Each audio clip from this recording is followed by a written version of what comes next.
Raúl Santamaría, Borja Mina e Bruno Vila despedíronse onte da audiencia que os acompañou no último ano e medio. Os mozos de Arousa pecharon o seu paso polo programa Reacción en Cadena tras perder ante os granadinos Los Alambraos. Nós, cando chegamos, pois conseguimos botar unhas de Granada, estes chegaron dicindo que querían a reconquista e nós, pois, nos gañaron,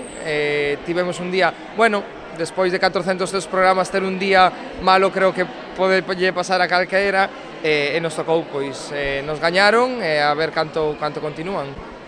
Pois moi agradecidos a toda esa xente que nos estuvo apoiando e nos estuvo pois vendo día tras día e que do cal estamos moi orgullosos e para nós pois eso foi unha etapa moi bonita, diferente. Despois de 400 programas, os membros do trío Arousán convertéronse nunhas das caras máis populares e reclamadas do panorama actual. Unha fama coa que abriron novas portas e que se suma aos 2,6 millóns de euros gañados durante o seu paso polo concurso. Do anonimato a que a xente pois pase pola calle e seas un máis, a que che paren, que te pidan fotos,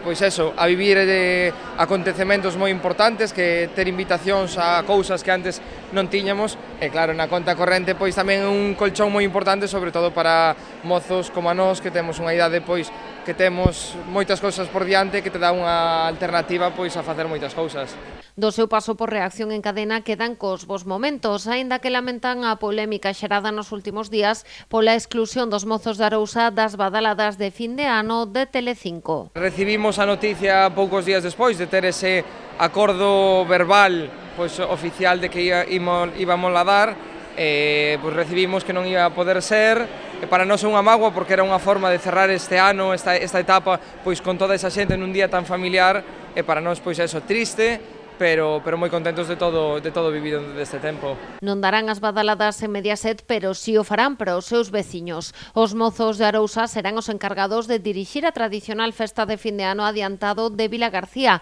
coas badaladas ás 12 do mediodía. Deste xeito, o Concello quere recoñecer o seu labor de difusión da cidade en toda España.